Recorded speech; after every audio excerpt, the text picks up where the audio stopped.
Bismillahirrahmanirrahim. Allahumma shalli ala Muhammad wa ala ali sayyidina Muhammad.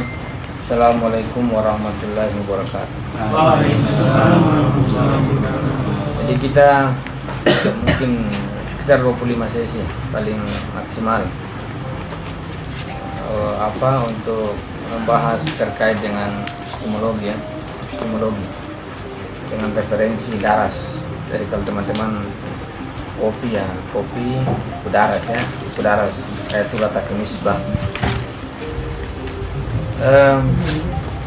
Dalam epistemologi yang menjadi problem yang kita alami sekarang, misalnya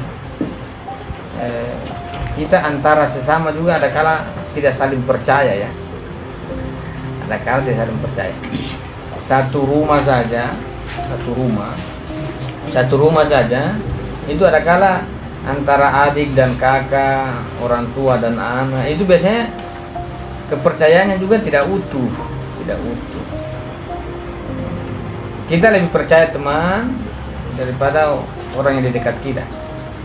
Tapi ada kala berlalunya waktu, ada kala teman yang dulu sama-sama kita berjalan bersama, bekerja bersama, hidup bersama, aktivitas bersama, juga makin lama kelamaan itu mulai rasa keyakinan dan kepercayaan itu mulai berkurang.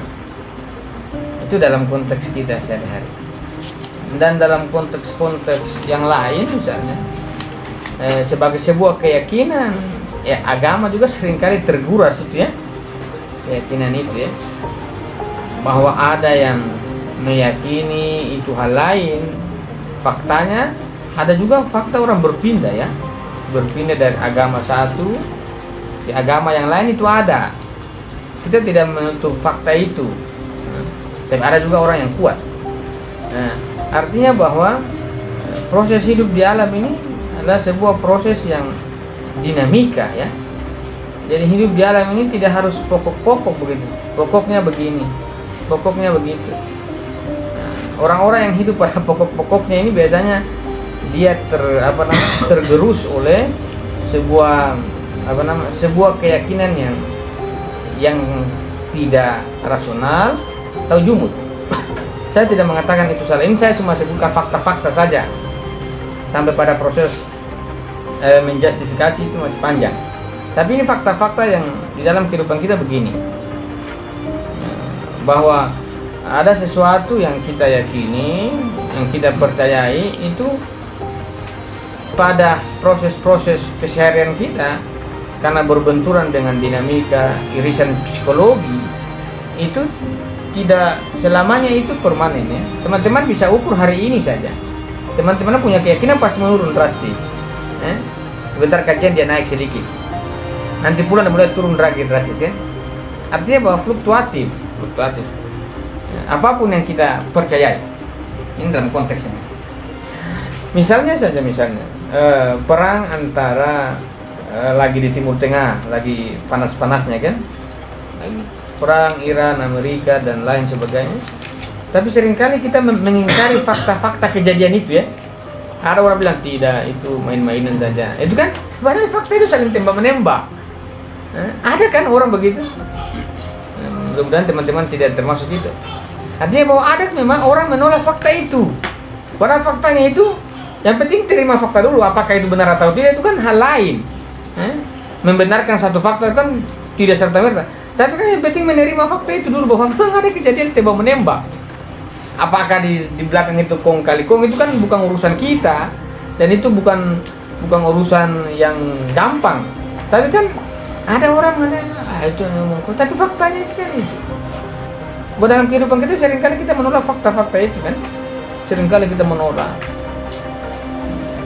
kita menolak kejadian-kejadian yang ada di depan kita. Kemudian kita berpindah, mengisolasi diri sehingga tidak terjadi ruang terbuka untuk menguji apa-apa yang kita hindari. Fakta-fakta itu yang kita alami itu adalah sebuah semacam keraguan yang kita hadapi sekarang ini. problem kemanusiaan kita pada hari ini kan problem yang paling mendasar itu keraguan, ragu ya.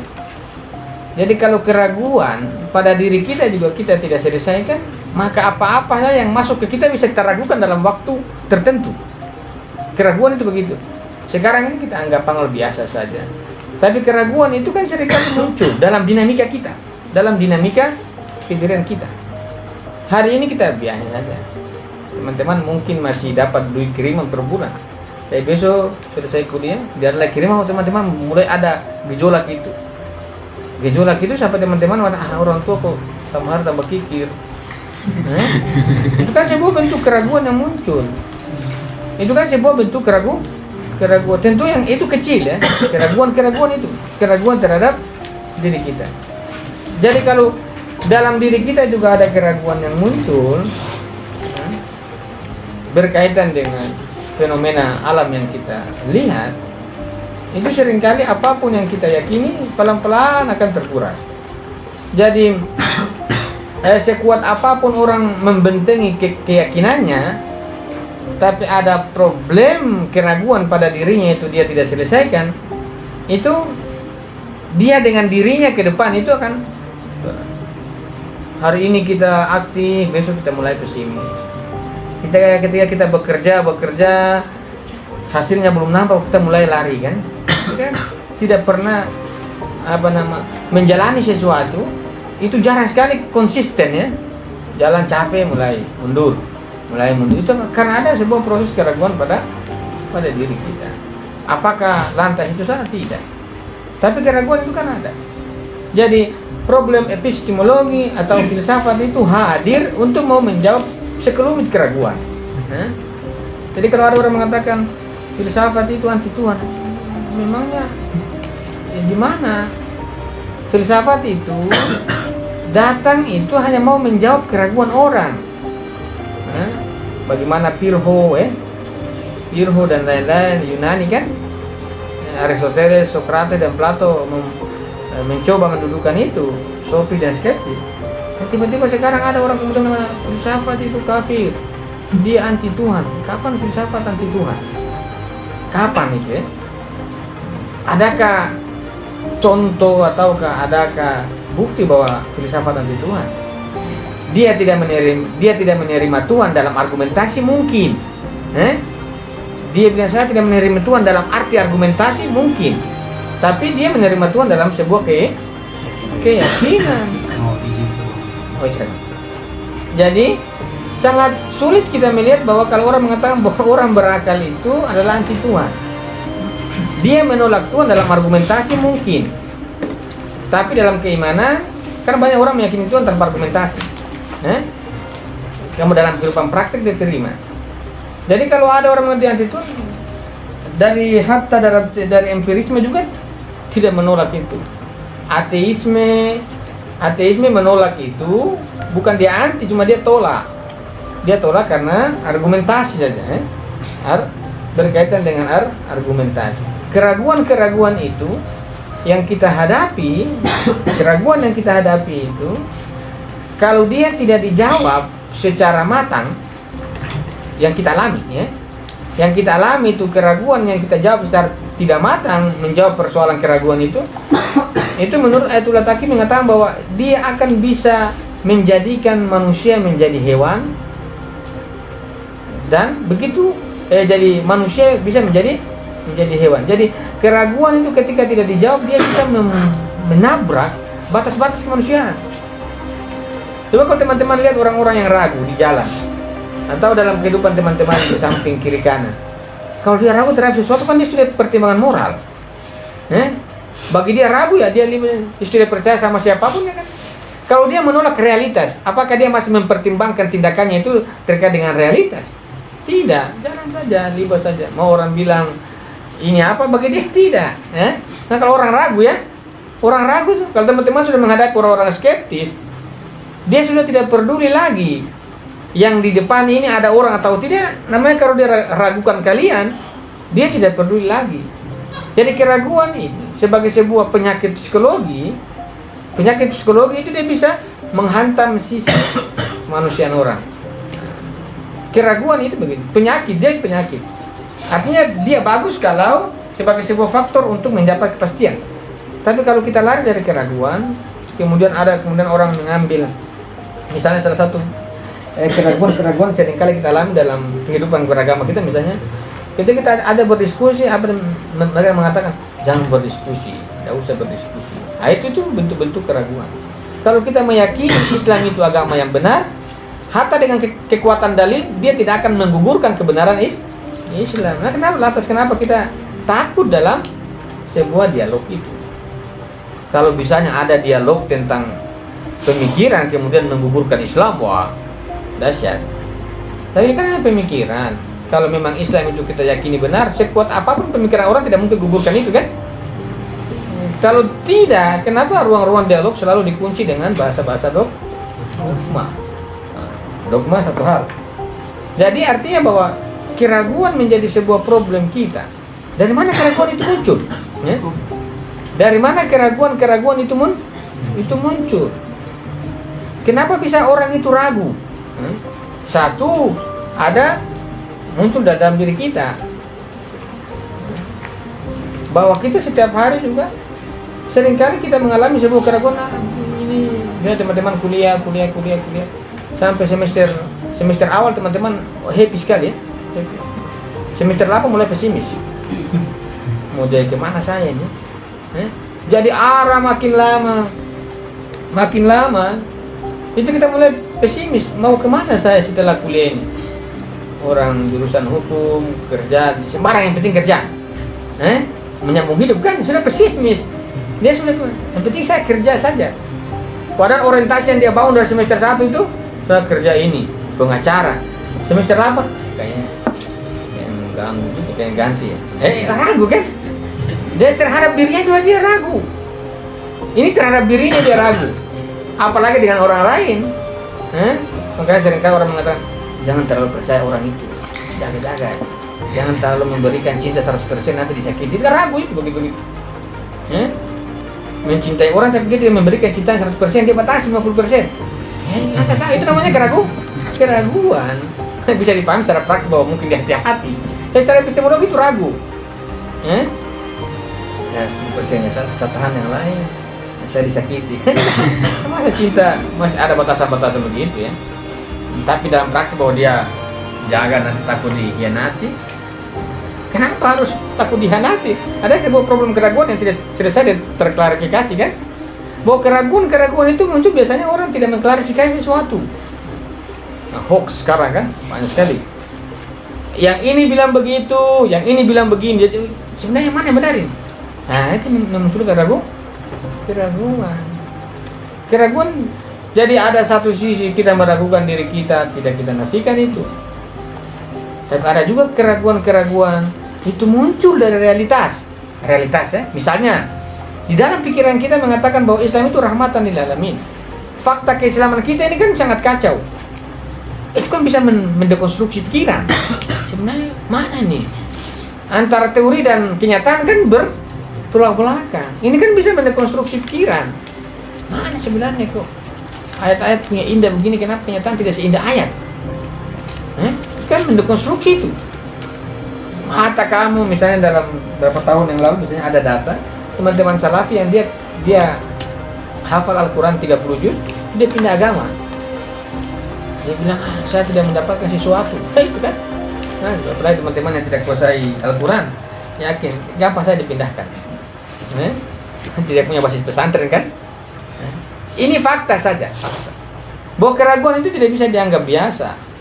Karena itu memang problem alami manusia. Apalagi misalnya teman-teman lihat orang-orang yang makin umur ya, umur 50, 70, 80, teman-teman amat mereka kehidupan. Itu mulai sudah tidak jelas. Hatta yang alim-alim ulama juga makin umur makin undur dia mulai panik terhadap kehidupan. Panik itu. Ini yang dia sambut ini maut kan? Maut tidak panik.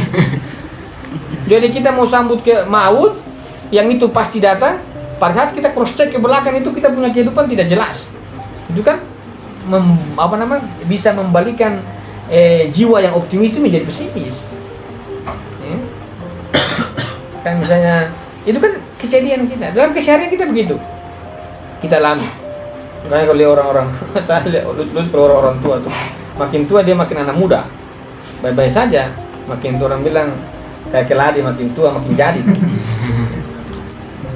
Tidak masalah. Tapi ini keraguan ini harus diselesaikan. Bahwa munculnya sebuah keraguan pada diri kita sebagai sebuah yang instinktif dan juga berasal dari segala bentuk fenomena-fenomena di luar diri kita. Ketika kita tidak bisa menanggapi secara baik itu keraguan, maka kita bisa menyebabkan kemanusiaan kita itu bisa hancur ya, keraguan itu. Teman-teman kalau sudah ragu sama orang lain, teman-teman sudah tidak peduli. Artinya bahwa semua itu akan menjadi sebuah sandiwara dan basa-basi dalam kehidupan. Kau ragu.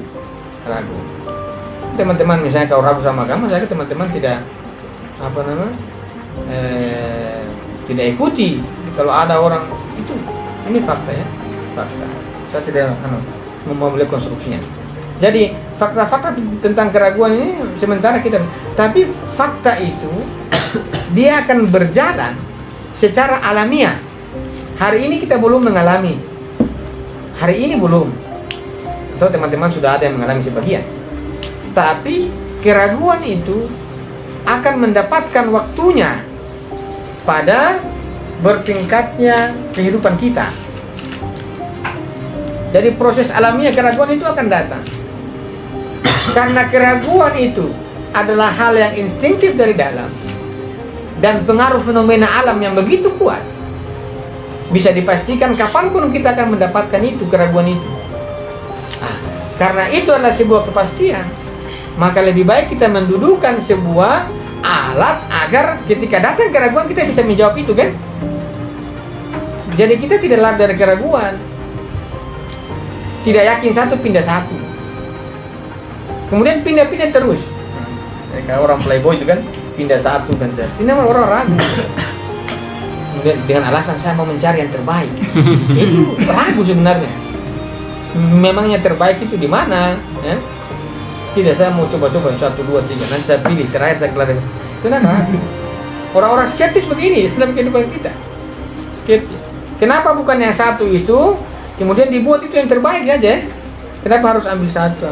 Ini kayaknya bagus, ini kayaknya kurang, ganti kayak motor ada ganti knalpot dan lain sebagainya. Karena dia mau apa? Mencari yang terbaik. Memangnya mencari yang terbaik itu, dalam mencari yang terbaik itu kita membutuhkan sebuah keyakinan yang kuat dalam diri kita, karena dia bersentuhan dengan seluruh fenomena. Saya seringkali contohkan misalnya kita dari kampung sampai terutama mahasiswa baru itu hidup berjanji hidup semati, kita ya sama-sama ya, susah senang bersama, satu kos, menderita sama-sama. Pas kuliah dia mulai ketemu hidup kehidupan yang lebih luas, mulai yang orientasinya bahwa kuliah itu serius, mulai mencair 4 tahun dia mulai tambah 5 tahun sampai 8 tahun bahkan sampai dia lulus. Itu artinya apa? Bahwa ada sebuah keyakinan itu bisa digusur dengan seketika dengan fenomena alam yang begitu kuat. Artinya bahwa kalau keyakinan itu tidak dijaga secara matang oleh diri kita, maka yakin dan percaya kapanpun itu keyakinan secara perlahan-lahan bisa tergusur itu. Terus sekarang ini teman-teman masih di sini, masih yang terutama yang belajar di sini, yang di luar Jogja misalnya. Nah teman-teman hadapi misalnya 2 minggu, mulai itu ada proses keraguan yang muncul. Apakah bertahan atau pulang? Kan begitu. Ini proses keraguan muncul. Dan keraguan itu dia akan menyerang di semua sisi. Dia menyerang di semua sisi. Jadi bahwa cara pandang kita terhadap realitas itu menentukan. Cara pandang ya. Cara pandang. Ini kan tentang pandangan dunia. Terhadap apa? realitas ini bisa diri dan di luar diri ya. Cara pandang kita terhadap realitas ini ketika tidak utuh, keraguan itu pasti datang. Makanya wajar kemudian pemahaman-pemahaman datang dengan segala bentuk rupa ya.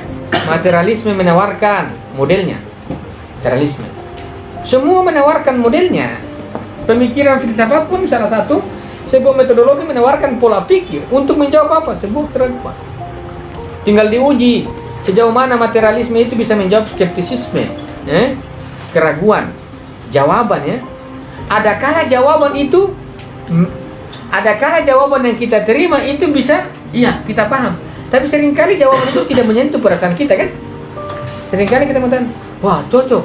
Tapi seringkali perasaan kita tidak puas. Ada kan? Adakala misalnya kamu lapar makan, tapi adakala, hati saya tidak begitu ya. Kan benar. Bahwa kalau jawaban-jawaban yang hadir terhadap keraguan, seringkali keraguan itu bisa kita rasionalisasi. Begini. Tapi seringkali ada problem subjektivitas kita yang tidak menerima rasionalitas itu. Padahal akal kita sudah menerima bahwa itu memang objektif. Tapi seringkali perasaan kita, sehingga ketika perasaan kita menolak terhadap apa yang dia jelaskan pada argumentasinya itu kuat, karena perasaan itu menolak, maka seringkali membudar juga. Misalnya seringkali misalnya ada persoalan, kemudian ada yang jelaskan, masuk akal kan? Masuk akal. Tapi seringkali hati kita tidak senang nih, kan? Ada itu kan problem diri teman-teman. Jadi cara pandang kita itu terhadap realitas itu menentukan sejauh mana kita mampu keluar dari keraguan. Kata Ayatullah Mutahari, keraguan itu baik, bagus, tapi jangan dijadikan dia sebagai tempat tinggal. Datang bagus. Kalau datang keraguan pada kita dan kita tidak selesaikan, maka keraguan menjadi rumah untuk kita tempati. Caranya kita untuk keluar dari keraguan harus cara pandang terhadap keraguan itu. Apa maksud keraguan itu datang pada kita?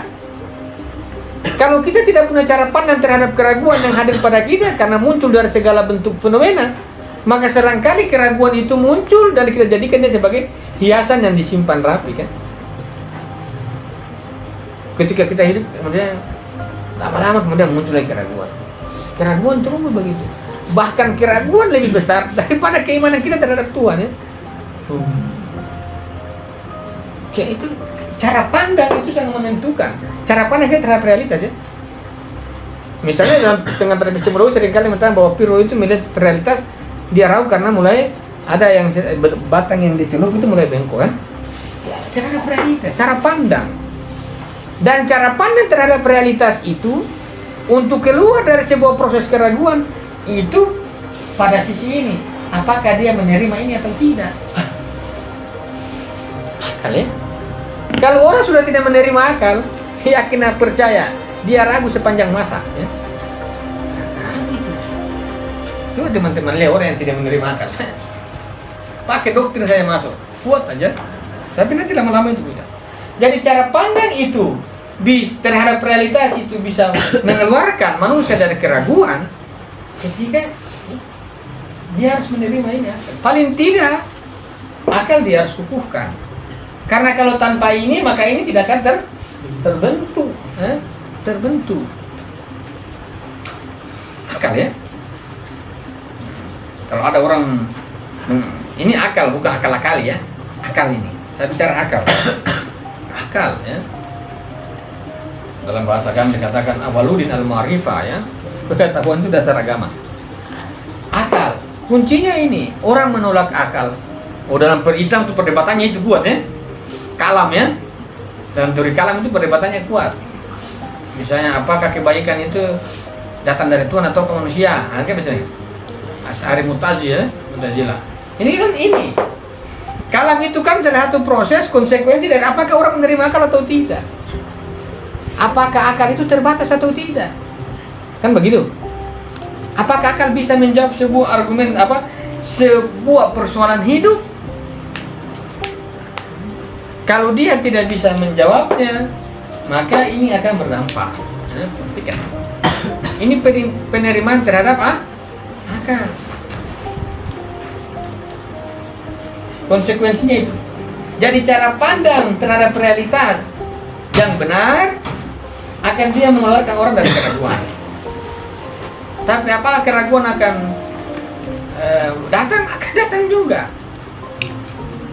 Tapi keraguan-keraguan itu datang sudah bukan menjadi sebuah ruang untuk ditempati. Dia hanya singgah pergi. Dan itu semua ditentukan oleh apakah kita menerima akal atau tidak. Akal sebagai sebuah pertanggungjawaban bahwa akal itu bisa menyelesaikan sebuah problem apapun itu. Ini jadi pertamanya. Poinnya ini, apakah akal ya, cara pandang itu terbangun oleh kemampuan nalar terhadap realitas.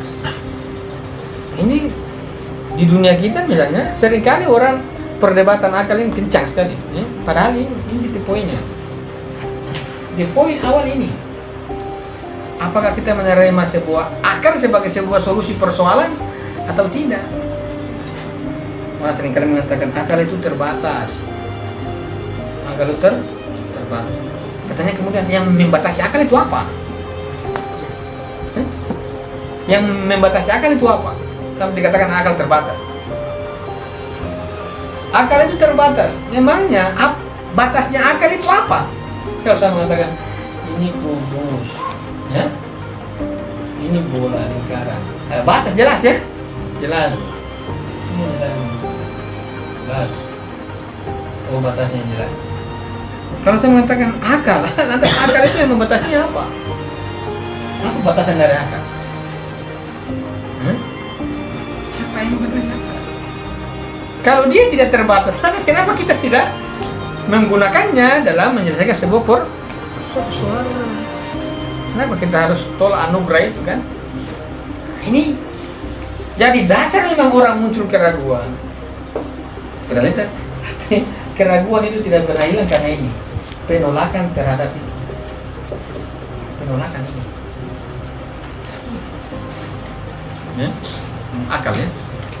Bagaimana nanti penjelasannya itu nanti bagaimana akal menyelesaikan itu kan nanti pembahasannya panjang.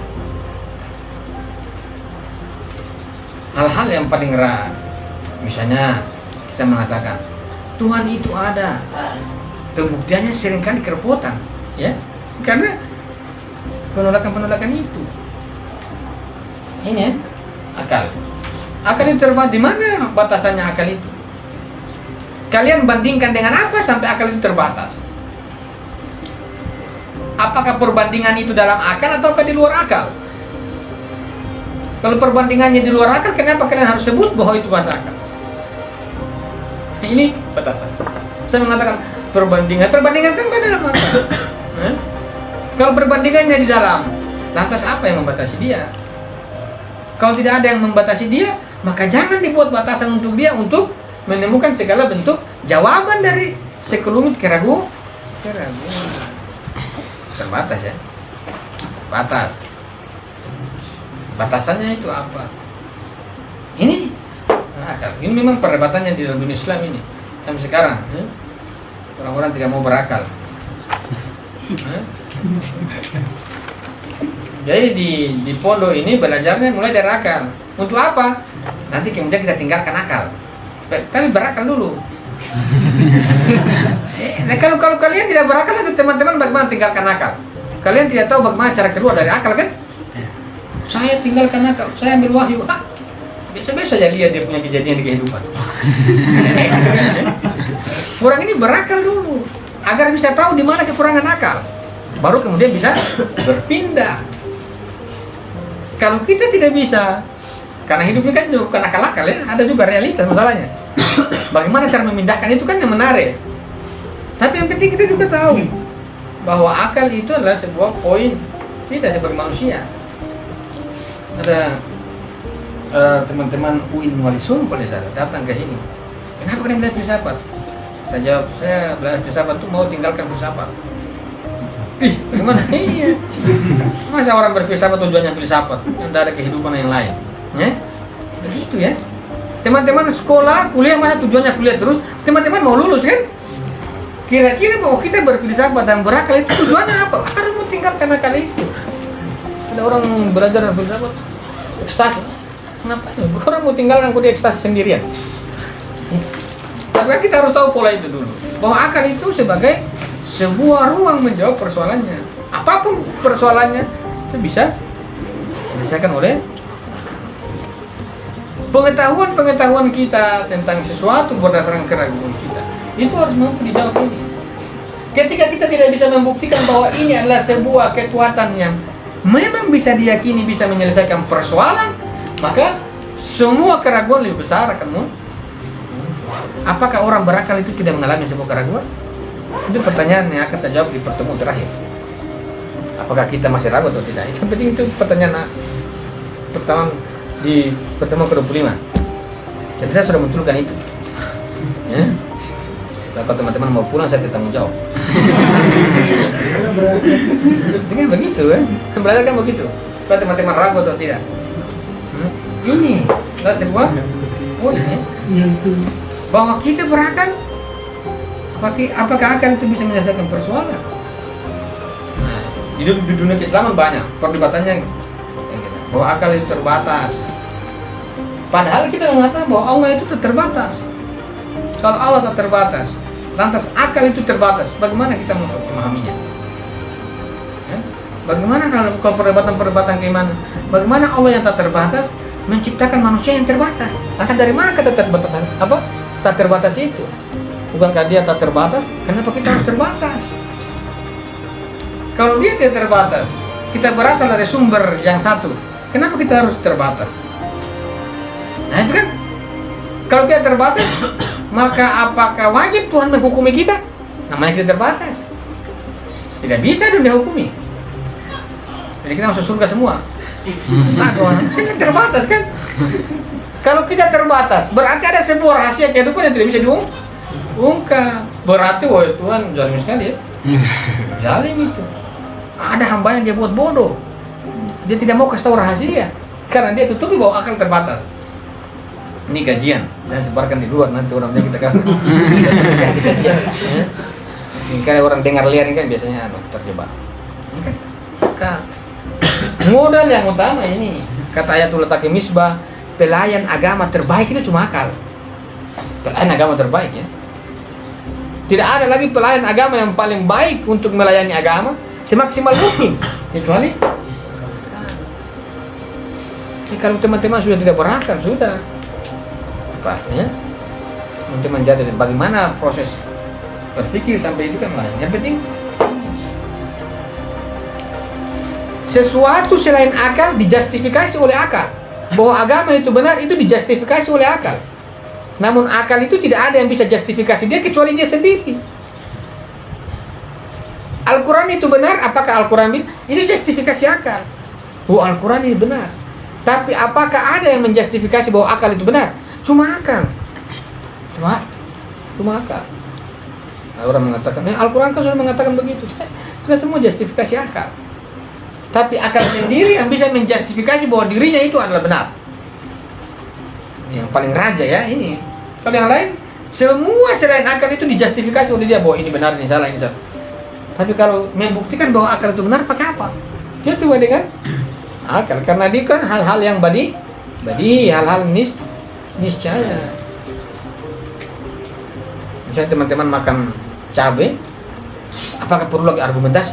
Pedas. Kan begitu kira-kira akal itu. Ketahui kebenarannya.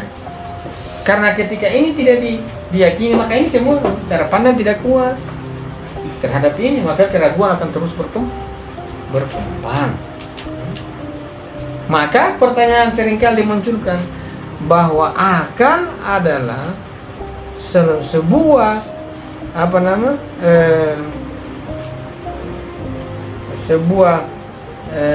alat pada diri manusia yang bisa menyelesaikan sebuah persoalan. Tentu pada puncaknya kan seringkali mengatakan bahwa akal sampai pada kebenaran ini sudah otomatis. Kalau tidak ada kerangka itu, maka sangat sulit kita keluar dari sebuah keraguan. Terserah keraguan apa? karena keraguan itu muncul dari sebuah cara pandang diri kita, di luar diri kita. Dan cara pandang itu harus disterilkan oleh kebenaran. Kalau tidak ada ukuran pada akal, maka seringkali apa-apa yang menjadi latar belakang dan persoalan kita tidak akan selesai. Tidak akan selesai, berulang terus. Ini enggak. Dalam poin inilah kita akan menguji. Disinilah yang disebut dengan wilayah epistemologi.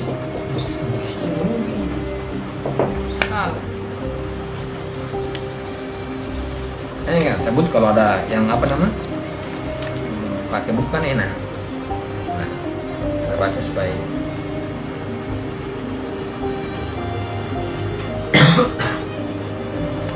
ada pertanyaan sampai sini? Bisa lanjut.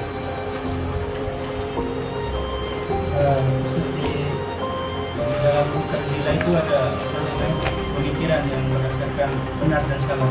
Dalam pemikiran benar dan salah itu, apakah di sana terdapat keraguan itu sendiri? Kalau sudah benar dan salah kan harus saya yakini. Kalau dia ragu itu seperti apa yang dia ragu? Kalau orang sudah sama pada benar dan salah, maka dia masih ragu apa yang dia ragu. Kalau sudah benar salah, berarti sudah diambil keputusan. Tapi kalau ragu, saya kurang. Kalau ini benar, masa dia masih ragu. Ini benar, pasti dia tidak ragu lagi. Tapi persoalannya bahwa apakah memang akal itu bisa menyelesaikan semua persoalan? Coba teman-teman bertanya apa yang tidak diselesaikan oleh akal. Coba teman-teman tanya. Tanya aja teman-teman tidak pernah bertanya. Jadi teman-teman kemudian menolak akal. Saya yakin orang yang menolak akal itu satu, dia tidak pernah bertanya. Sampai dia menolaknya. Dia tidak pernah menguji kan? Menguji. Tapi ada juga orang tidak pernah itu. Seringkali di luar itu agama dan akal sudah kan dibentuk-bentuk kan? Agama itu dari mana? Tuhan. Akal itu dari mana? Manusia.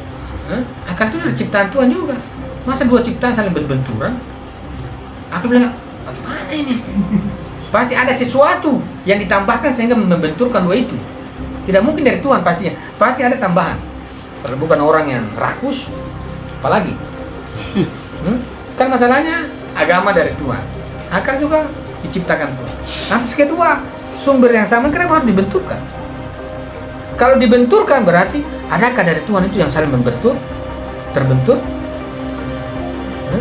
Berarti semua kekacauan ini berarti itu desain Tuhan dong.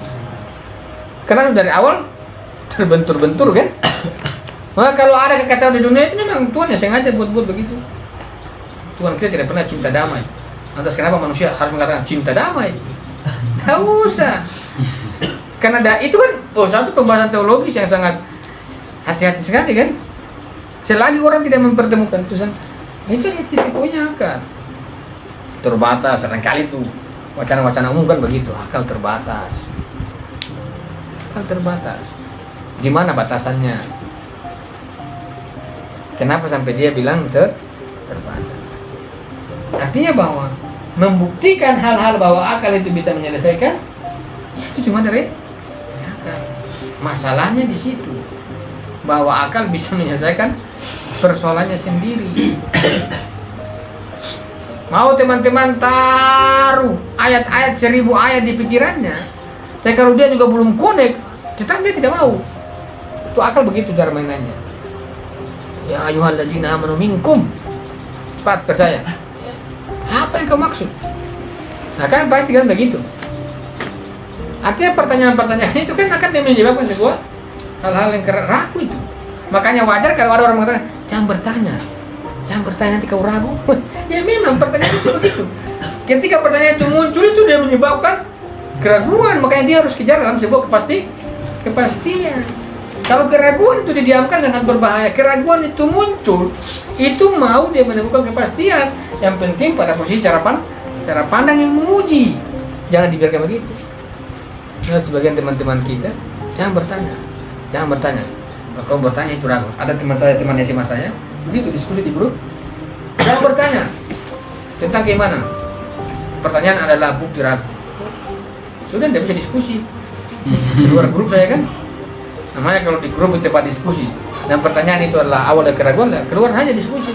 Karena kita bertanya juga semua akan ragu. Ini paling pokok. Dan semua skeptisisme klasik, modern dan postmodern sampai sekarang itu semua di sini titik poinnya. Orang menolak ini. Kita anggap, tapi juga dalam dunia agama kita juga kuat sekali nih kan, keraguan. Maka ada teman-teman saya yang apa nama yang keluar pesantren 10 tahun di pesantren, keluar dia bingung kehidupannya, saya tidak jelas hidup ini. Hah?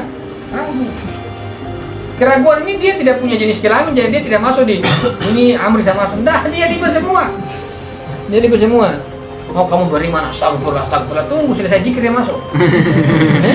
Ini keraguan ya? Keraguan. Dan teman-teman dia bilang, oh yakin dah keraguan itu muncul dalam diri. Dan itu hanya akal yang bisa menyelesaikannya. Kalau teman-teman mau paksa ayat dalam keadaan ragu, nggak mampu. Misalnya cerita ada nonton apa nama orang-orang ceramah yang menangis kan? Di dalam gedung dia menangis. Ya saya bertobat. Saya bertobat ya Allah. Keluar 10 menit. Kembali semula. Habitatnya itu kembali. Ini kan ekstase begitu tidak diperlukan oleh jiwa kita. Jiwa kita itu membutuhkan kepastian. Dan akal itu memastikan. Adakah orang hidup dalam ruang-ruang ketidakpastian? Teman-teman tanya ceweknya kalau dia gantung 1 hari, hidupnya terbolak-balik. Terbolak-balik kan? Mau teman-teman pakai ayatul kursi, tetap kalau belum ada jawaban dari orang itu pasti teman-teman stres. Mau hafal Al-Quran dan zikir, tetap itu jiwa itu membutuhkan kepastian. Dan salah satu yang bisa memastikan diri adalah akal. Pasti benar atau pasti salah, yang penting pasti ya. Nanti. Kalau tidak ada ini, atau teman-teman bagaimana memastikan hal-hal yang tidak pasti begini? Tunggu ya, 1 hal bisa gantung. Bagaimana jawabannya? Belum. Saya pikir, bisa. Saya dengar doa ya Allah, bagaimana jawabannya? Sedap saja. Tuhan bilang tunggu itu. Menunggu kan ketidakpastian. Berarti kan ketidakpastian. Kalau orang menolak ini, ya itu semua hidupnya tidak akan masuk pada ruang-ruang tempat. Kenapa kita tidak bisa memastikan masa depan? Sampai kita begitu takut dengan masa depan. Kenapa kita tidak memastikan masa lalu sampai kita seringkali terpenjara oleh masa lalu? Kenapa kita tidak bisa keluar dari penjara-penjara masa lalu?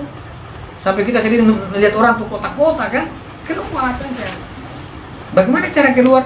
Yang menggunakan akal kita dan kita bisa keluar dari sebuah penjara-penjara masa lalu yang penuh dengan derita ya. Kita di masa lalu kita tidak hidup. Ada sebagian orang yang hidup yang berperilaku dan masa depan kita ini yang tahu. Kenapa kita tidak bisa keluar itu? Konflik yang begini banyak kita keluar saja. Jadi manusia yang merdeka dan itu adalah kalau kita tidak bisa keluar dari sebuah penjara masa lalu, kemudian masa depan juga kita tidak bisa pastikan. Kenapa? Pertanyaan semua orientasi hidup kita pasti tidak jelas. Dan ini paling penting. Ini epistemologi. Kalau orang bicara akal itu pasti epistemologi. Apa itu akal? Apa definisinya akal? Apa definisinya akal? Akal saya begitu. Karena mau definisi. Akal itu apa? Ya sudah akal. Akal, ya sudah akal. Pasti dia tidak bisa mendefinisikan akal. Yang ada adalah membantu menjelaskan bahwa akal itu adalah sebuah cara berpikir, menguji. Tapi sebenarnya bukan definisi itu. Karena kalau akal bisa didefinisi, dia pakai apa? Kalau kamu mau mendefinisikan HP, berarti akal mendefinisikan HP. Tapi kalau akal kamu definisikan, kau definisi pakai apa? Pakai akal berarti tidak usah definisi, sejak awal dipakai kan? Ini jagonya akal begini. Tapi kalau wahyu saya masih, wahyu adalah pemberian Tuhan. Masih, akal masih bisa-bisa. Tapi kalau akal tidak bisa. Dia sendiri yang mengatakan bahwa saya ini adalah ahlinya. Tidak ada yang bisa dari akal itu dia tidak butuh, dia tidak butuh klaim dari luar. klaim dirinya aja. Itu akal ya. Jadi teman-teman tidak usah terlalu butuh klaim orang. Klaim saya bisa begitu aja kan. Kan teman-teman percaya diri. Hidup kan karena kita tidak menggunakan akal, maka kita hidup orang kaya bisa miskin ya. Lihat orang ganteng, aduh saya tidak bahas kan gejolak kan ya. Dia tidak bisa memastikan bahwa dia tidak bisa dapat. Artinya kan begitu cara memastikannya. Ya, ini akal. Salah satunya bahwa apakah akal itu mampu menjawab? Harta itu problem metafisika. Metafisika yang menjadi sebuah problem misteri dalam kehidupan kita itu juga dijawab oleh akal. Kalau tidak bisa dijawab oleh akal percuma. Bahwa ini semua hal terkait dunia ini, lahir batin, itu selagi masih terkait dengan sebuah pertanyaan-pertanyaan hidup, pastikan. Kenapa pertanyaan itu muncul? Karena dia hanya mau memastikan, dan itu adalah wilayah. Kalau teman-teman tidak bisa memastikan, maka itu menjadi problem karena ada irisannya adalah keraguan. Maka teman-teman pernah saudara misalnya orang yang soleha, tiap hari dia tahajud, soleha. Teman-teman tanya, kau masuk surga apa belum? Allah bisa. Allah bisa. Dia bisa pastikan kan? Pastikan. Bagaimana cara memastikan itu masuk surga? Tapi akan mengatakan bisa. Kalau tidak bisa berarti semuanya apa? Angan-angan hidup. Ya? Apakah sama surga? Katanya tidak. Rekam jejak sudah hancur. Begitu. Tidak usah terlalu berharap. Tidak terlalu berharap. Ini akal. Apapun yang kalian tanyakan tentang metafisika, tentang fisika itu, maka kalau ada orang yang tidak terkait dan tidak meyakini akal, maka yakin dan percaya semua argumentasi dan keilmuan bisa terima. Orang yang sudah menolak akal sejak awal, seluruh argumentasi keilmuannya itu ditolak. Karena lantas apa yang membenarkan bahwa keilmuannya itu benar? Nah kan pasti ini. Maka kalau ada orang yang tidak meyakini bahwa kesempurnaan akal, maka seluruh pendapatnya dia tidak sempurna, dia tidak patut diyakini. Tidak patut sama sekali untuk diyakini dan diikuti. Maka sudah begitu ya. Kalau orang tidak, tapi kalau di luar ya pahami saja ya. Teman-teman dosen, kamu percaya akal atau tidak? Tidak, gugur semua. Tidak bisa. Bisa nilai error. Nah, siswa kan? Ini bahwa dan itu adalah sebuah pertanyaan epistemologi. Definisi tentang epistemologi itu adalah definisi terkait dengan kediriannya akal. Orang mengatakan bahwa epistemologi adalah ini itu hanya membantu menjelaskan saja. Tapi karena mempertanyakan akal itu akal sudah menyelesaikannya. Membuktikan akal sudah membuktikan kebenarannya yang disebut dengan hal-hal yang badihiyat pada diri. Jadi seluruh cara pandang terhadap realitas yang kita melihat bahwa keraguan-keraguan itu muncul disebabkan oleh cara pandang yang itu pasti dalam pembahasan-pembahasan epistemologi seringkali yang membuat kita kan indrawi ya yang membuat kita dalam sebuah keraguan. Karena apa? Orang pasti menolak ini. Kalau sudah menolak itu berarti awal kehidupan kita tidak akan mengalami sebuah kepastian. Padahal diri kita menuntut adanya sebuah kepastian. Apapun kepastian itu harus dipastikan. Salah satunya adalah memastikan bahwa kita itu ya yakin dan memastikan bahwa keraguan itu bisa kita selesaikan. Selagi tidak bisa, sebagaimana kata Mutahari, keraguan menjadi rumah bersama. Apakah Amerika itu bisa kita lawan? Tidak bisa. Nah, itu kan ragu kan? Apakah Cina itu bisa kita lawan? Belum. Iya belum karena kalian pakai kris. Kan? Gimana tentara pakai kris lawan kan lucu, harus pakai rudal kan? Jadi pasti kan kita lawan orang pakai rudal hanya pakai kris. Lah kan tidak bisa kan? Mau pakai apa? Nggak bisa. Inilah sebuah ya. Jadi pertanyaan bahwa kedudukan akal dalam filsafat Islam itu tinggi sekali. Ya. Ini. Nah, filsafat Islam dia selalu mendudukan akal itu paling poin pertama sekali. Semua problem apapun itu pasti dianalisis dan diselesaikan oleh untuk apa kita berakal? Untuk kita saja. Karena kita mau mendapat sebuah kepastian. Kalau akal itu pasti bisa menyelesaikan seluruh persoalan-persoalan kehidupan. Lantas kenapa kita hidup tidak pakai akal ya? Kenapa kita hidup tidak pakai Iqra? Itu kan baca.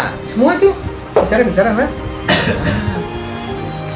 Kalau ada orang mengatakan akal itu terbatas, jangan yang membatasi itu dia. Membatasi itu dia. Cuman di mana batasnya? Di mana batasnya? Terbatas. Bahwa Tuhan itu tak terbatas. Tuhan akal itu terbatas. Kenapa kau paham bahwa Tuhan tak terbatas? Kau mengatakan bahwa Tuhan tak terbatas. Baru kamu batasi akal bahwa akal terbatas. Terus kesimpulan itu dari mana? Bahwa Tuhan tak terbatas itu kesimpulan dari mana? Karena kamu sudah menjudge bahwa akal itu terbatas. Kalau akal terbatas dan kamu menyimpulkan bahwa Tuhan tak terbatas, kesimpulan dari mana itu buat? Dari mana dia buat itu? Dari mana dia buat? Pasti tidak mungkin. Seringkali kehidupan kita ini malu-malu, orang yang serba malu. Dia gunakan tapi dia tidak akui. Kan banyak kan orang begitu kan? Dia gunakan itu akal tapi dia diam-diam. Kalau orang tanya satu akal, tapi dia pakai dia menggunakan akal pada waktu-waktu tersembunyi di sini. Orang-orang skeptis itu begitu. Orang-orang skeptis dalam dunia barat begitu. Dia menolak Tuhan, tapi dia diam-diam yakini. Karena ketika dia tidak yakini, dia lebih hancur kan? Karena apa? Karena sebuah problem kehidupan datang terus mengalir dia. Mau kau terima Tuhan atau ada Tuhan juga akan datang masalah itu. Mau kalian sembunyi dari mana kan juga masalah dalam diri kita. Dan diri itu butuh kepastian. Selalu setiap detik itu butuh kepastian. Mau kau pakai itu baju besi, masalahnya itu dari luar, persoalannya dari. Kalau persoalannya dari luar itu bisa dihadapi. Tapi kalau dari dalam, kau pakai baju apa? Besi model apa? Coba. Pakai besi model apa? Salah satu yang bisa menyelesaikan persoalan dari dalam. Dari mana kita mau kemana? Habis ini mau kemana? Tujuannya kemana, lewat apa, itu kan semua harus diklarifikasi oleh akal sebagai sebuah kepastian. Kalau tidak, berbahaya. Pikir betul ada pertanyaan? Silakan. Misalnya skeptisisme itu yang seperti tentang apa? Keraguan itu akan selalu ada ketika ada ketidakterlibatan antara akal. Misalnya saya pernah baca tentang itu apa? René Descartes di bukunya Metode.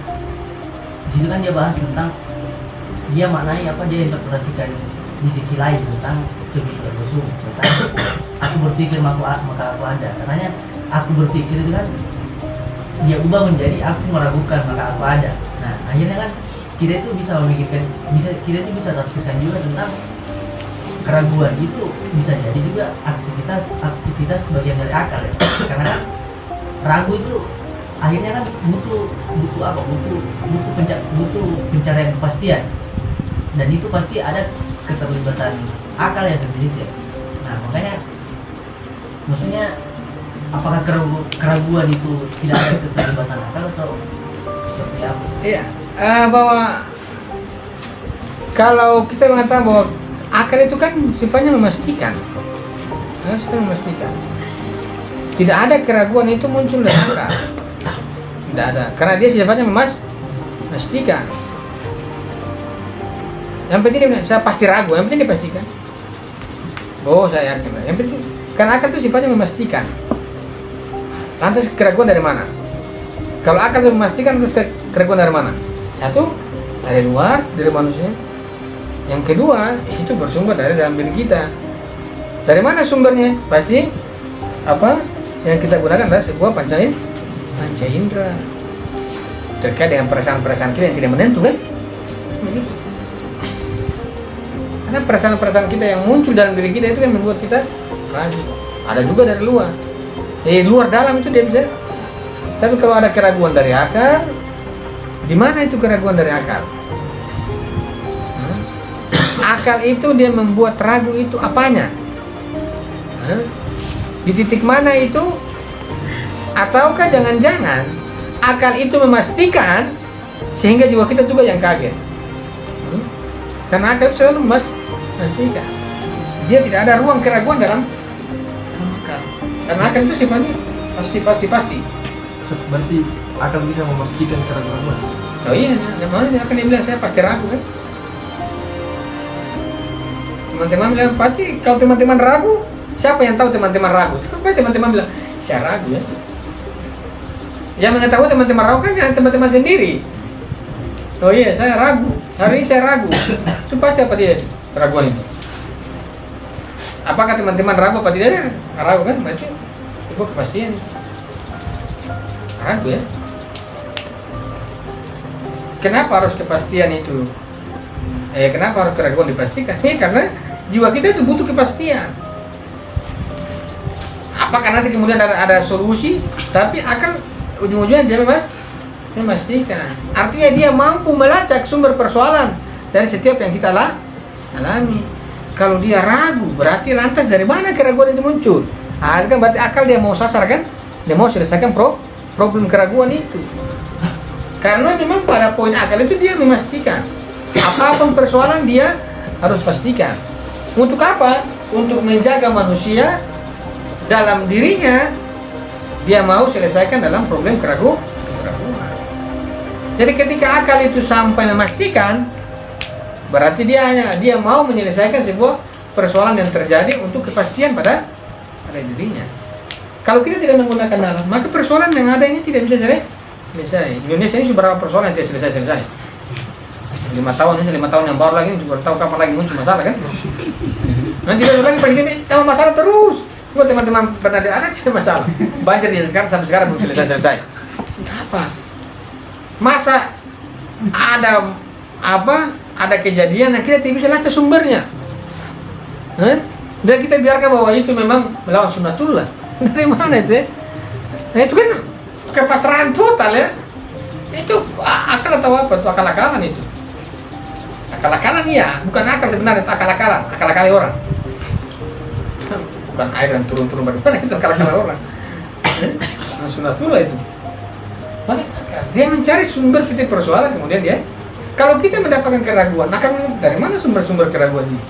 Salah satunya dari mula adalah realitas. Yang kedua dalam diri kita, perasaan kita yang tidak pernah menentu ini kan terhadap diri kita. Apa yang ada dalam diri kita juga kita, saya tidak meyakini semua. Ini kan sebuah penjelajahan akal.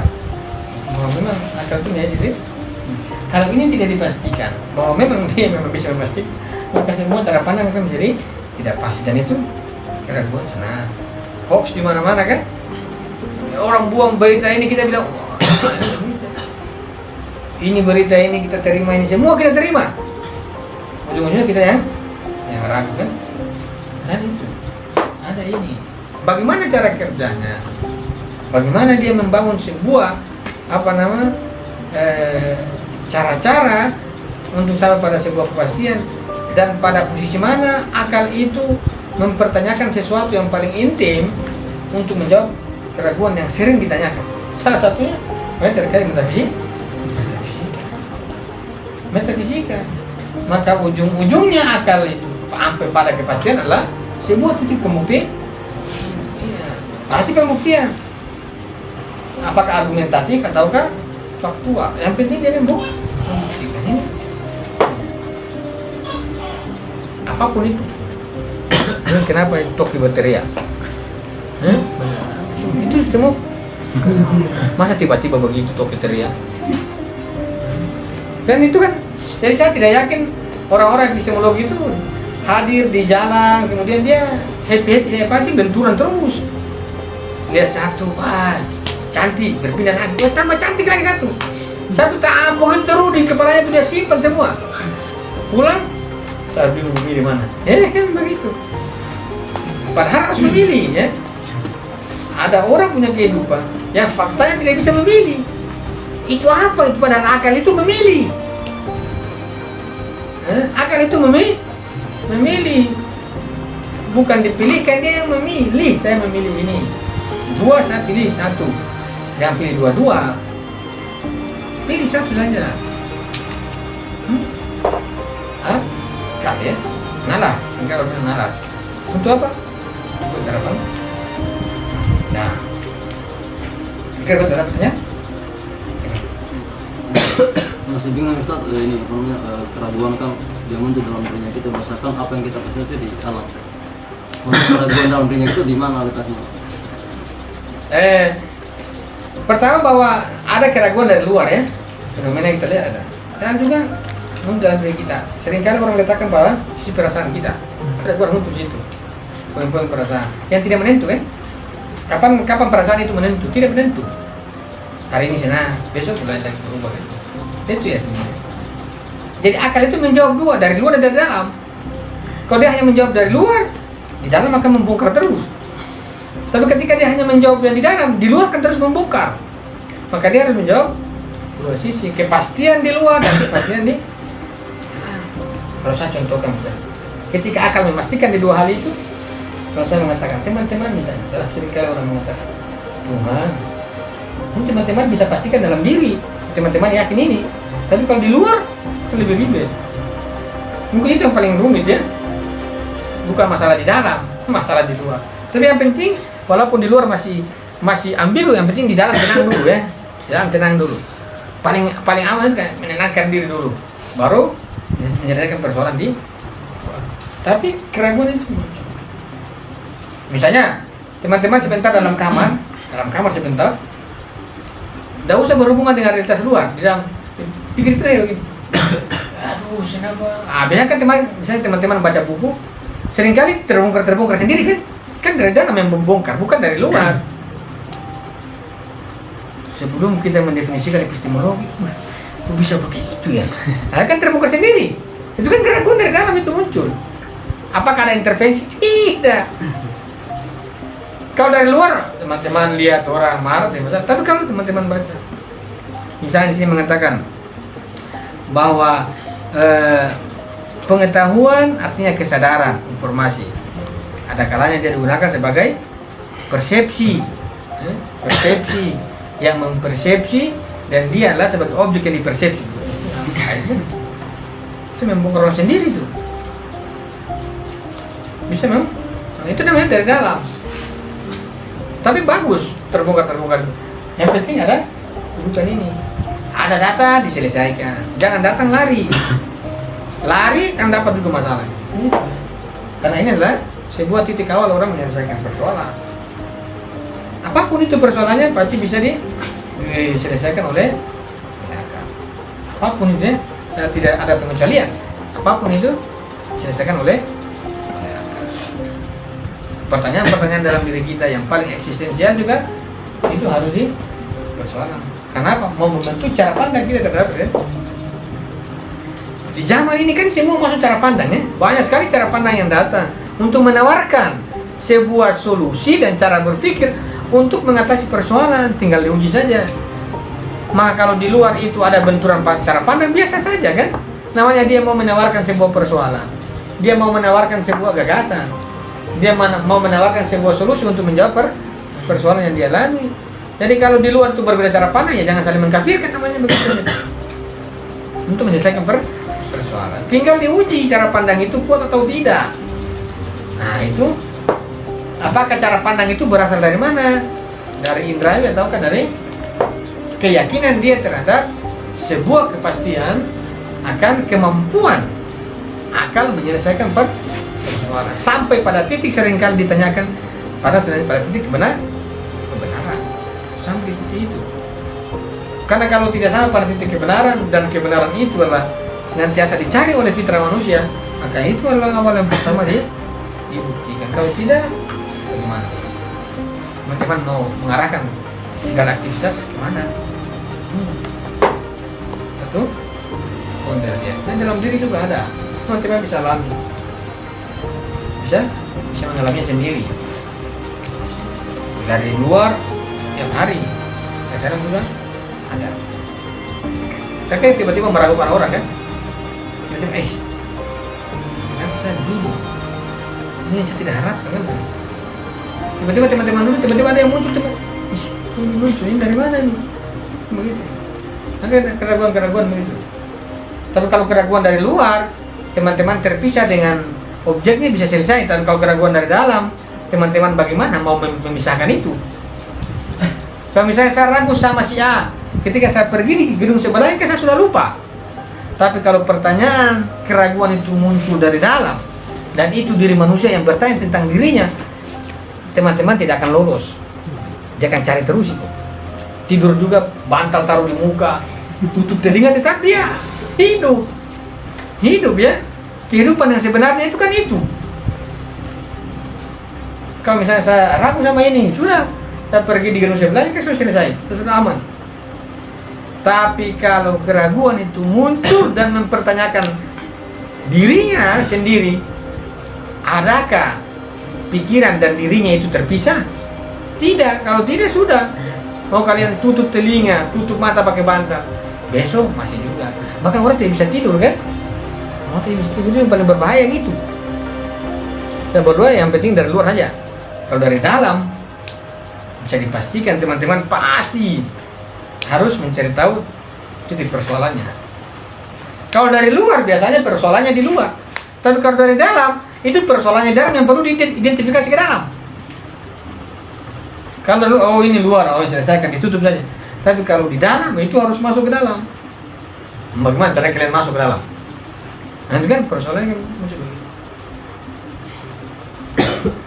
Saya kenapa dunia keislaman kita ini selalu salah mengkafirkan begitu? Dari mana ini semua? Sampai saya juga sampai pada titik ada kala sampai nggak usah pakai agama yang bagus. Karena buktinya begini terus ini kita ekstrem ini bukan tambah mendamaikan. Nah itu kan apa? Kita cari yang Hindu saja kan di atas gua, kemudian dia berzikir kan? Kira begitu. Ada pertanyaan lagi? Silakan. Tadi kan katanya dalam kajian epistemologi akal yang paling ke atas. Kemudian wahyu. Wahyu kan dia datanya dari Tuhan untuk menuntut segala perilaku manusia. Kemudian jika akal yang teratas, berarti wahyu agak ke bawah. Nah, yang jadi pertanyaan, apakah akal yang memimpin wahyu atau wahyu yang akan memimpin akal? Dalam kajian epistemik, bahwa akal itu dia akan mengikuti sesuatu kecuali dia temukan. Bukan hanya wahyu, dia akan ikuti apa saja, dia ikuti. Kalau benarnya dia ikuti, bukan hanya wahyu, dia ikuti ketika itu bisa dibuktikan. Bukan hanya wahyu, HP juga benar, dia ikuti HP. Dia ikuti. Akal itu dia sifatnya, yang penting dia pastikan itu benar. Bukan hanya sekedar wahyu. Kalau wahyu dia buktikan, dia ikuti. Kalau tidak, ya dia tolak. Itu akal ya. Karena dia memastikan. Menurut Ayatullah Taqi mengatakan bahwa kalau akal tidak bisa dipastikan kemampuannya, maka seluruh problem-problem sosial tiap hari tambah kacau, tidak akan bisa terselesaikan. Problem sosial, problem moral pada masyarakat, ketika akal tidak didudukan bahwa dia punya kemampuan itu, maka makin banyak kita mencari solusi, maka makin banyak pula masalah itu muncul dalam kehidupan sosial. Bahkan orang-orang yang mau menyelesaikan persoalan sosial, dia yang membuat masalah. Terus masalah akan selesai di mana? Dia bilang saya akan selesaikan masalah, tapi dia sendiri adalah problem bagi sosial. Nah itu kan masalah selesai di mana itu? Yang ada tambah kacau kan sosial. Nah itu soalnya begitu. Karena dia di sini mengatakan ada tanggung jawab sosial, tapi dengan sebuah pembuktian bahwa akal itu bisa menyelesaikan persoalan. Jadi bagaimana kalau mengenai ayat-ayat yang akal itu tidak bisa menjelaskan secara rasional, macam contoh kasus mengenai Nabi Muhammad yang pergi Isra Miraj. Itu akal bisa jelaskan kok. Pakai teori persepsi dia bisa kok. Teori fisika juga bisa kan? Bisa. Akal tuh jelaskan semua. Tidak ada ruang akal, semua dia luas akal tuh. Isra Miraj ke Isra apa juga dijelaskan. Benar ya? Itu memang dijelaskan. Bahkan di aktivitas alam baka juga dijelaskan untuk akal. Jangan Isra Miraj, alam baka juga di sana. Kata Mula Sadra, 1 jam di sini 5.000 tahun di sana. Dijelaskan itu. 1 jam di sini tuh 5.000 tahun di akhirat. Orang sana tua berapa? Misalnya ada yang meninggal hari ini. Hari itu juga sudah 5.000 tahun waktunya dia sudah putar itu kecepatannya. Dibanding kita ini 1 jam. Masih muda ya. Ini 5.000 tahun itu berapa mukanya bagaimana tuh modelnya itu? Tuanya bagaimana teman-teman gambarkan tuh? Itu kan bisa. Karena kalau dia tidak bisa sampai pada persoalan itu, ini dia kan tutup Tuhan. Tuhan kenapa saya tidak bisa selesaikan ini? Maka tidak ada Tuhan tidak ada alasan Tuhan untuk siksa kita kan? Nah, karena saya sudah buka ruang akal, maka teman-teman pasti akan disiksa. Kalau tidak cari jawabannya kan? Coba tidak usah belajar. Pak lolos kan? Tapi bagaimana mau lolos? Karena selalu pertanyaan muncul. Itu akal begitu dia jawab. Apapun itu. Kalau dia tidak tahu, dia bilang saya tidak tahu. Itu berarti ini pastikan. Tidak tahu. Yang ngotot-ngotot kalau tidak tahu, dia tidak tahu, itu akal. Kalau tidak tahu, dia paksa tahu, itu berarti bukan bahasa akal, itu pasti dia pasti bahasa ego. Akal itu jujur. Akal itu jujur. Kalau ada orang tidak jujur, pasti bukan bahasa akal. Pasti ada bahasa-bahasa lain yang dia pakai dicampur-campur. Akal-akali orang iya. Tapi bahasa akal bukan begitu. Bahasa, ya saya tidak mampu. Saya. Nah, untuk saya belum mampu. Tapi dia kan terus kan. Ya, Isra Miraj, alam baka dan lain sebagainya dijelaskan. Karena kalau tidak dijelaskan akal, buat apa ada tema alam-alam barzah itu? Justru ada tema alam barzah, makanya tugas kita menjelaskannya. Tinggal siapa punya penjelasan lebih komprehensif ya, tinggal diuji. Kira-kira begitu. Jadi kita melihat dari titik ini. Ya? Besok kita masuk di mana? Cepat lebih baik. Ini kesuabuktian. Karena dia itu berkaitan, maka karena akal itu bisa menyelesaikan persoalan, maka kita harus membuka apa-apa saja yang dalam karena itu kita bicara kesuabuktian.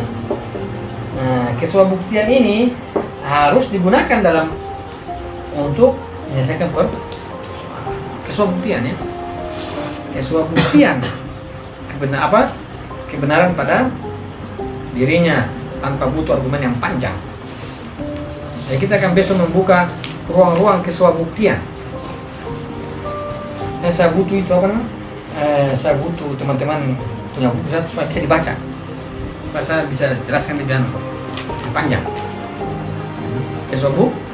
Kesuabuktian prinsip-prinsip epistemologi. Kesuabuktian. Kenapa harus ada kesuabuktian itu? Misalnya kebergantungan filsafat pada epistemologi.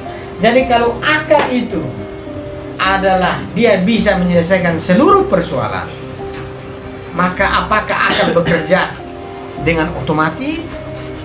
Apakah akal itu dengan sendirinya bekerja? Kalau dia dengan sendirinya bekerja, bagaimana cara dia bekerja? Karena akal kan filsafat akal ya, maka dia membutuhkan ruang epistemologi itu adalah bicara tentang prinsip-prinsip kesuabuktian. Untuk apa? Untuk dia bersinergi dengan akal. Agar akal juga dia bisa mentakar, oh ini ya, ini yang bisa digunakan. Nah, akal kan umum, akal umum ya. Kan dia membutuhkan kesuabuktian. Itulah dikaitkan akal dengan maka filsafat selalu membutuhkan epistemologi. Untuk apa? Untuk dia bisa menjalankan akalnya, menyelesaikan persoalan. Pikir, kenapa harus ada ruang-ruang apapun dan bagaimanapun itu akal bisa menyelesaikannya. Tinggal dia mau menapaki yang disebut dengan kesuabuktian epistemologi. Nanti ingatkan saya di pertemuan 24 soal tadi tuh ya. Soal tadi. Ini kira-kira. Jadi titik punya ini. Hari ini. Berarti kan problem kita kan ini ya. Kita akan coba selesaikan. Tiba-tiba kita selesaikan, tiba-tiba muncul baru kan lain lagi cerita. Yang penting kita berusaha menyusun kerangka-kerangka epistemologi pada diri kita agar bisa kita gunakan. Karena biasanya kita mengetahui bahwa kita itu berakal, tapi seringkali akal kita tidak dipakai kan? Seringkali itu. Akal itu ada, tapi seringkali akal itu tidak digunakan. Kenapa tidak digunakan itu akal itu? Karena dia tidak tahu menerapkan prinsip epistemologi pada akal. Cuma lihat begini, tapi tidak bisa menyimpulkan. Nah, karena ada prinsip itu yang perlu diterapkan. Itu namanya kebergantungan akal atau filsafat pada epistemologi. Jadi kita mengatakan bahwa akal bisa menyelesaikan persoalan. Di satu sisi dia harus membutuhkan itu. Epistemologi untuk apa? Menjalankan akalnya. Jadi akal itu akan bisa menyelesaikan kecuali ada epistemologi. Karena banyak sekali dalam fakta kita ada hal yang lewat di hadapan kita tapi kita tidak pernah menyelesaikan, kan? Kenapa? Akal kita tidak bekerja. Kenapa tidak bekerja? Karena ada prinsip-prinsip yang tidak kita gunakan. Kenapa kita perlu menguji prinsip epistemologi suah bukti? Karena kalau tidak ada kesuah buktian, maka semua problem itu tidak menjadi menarik dan tidak bisa diselesaikan secara badihi, secara niscaya. Itu kira-kira untuk pengantar masuk pertemuan kedua. Ada pertanyaan sebelum terakhir? Kalau tidak ada, sekian. Assalamualaikum.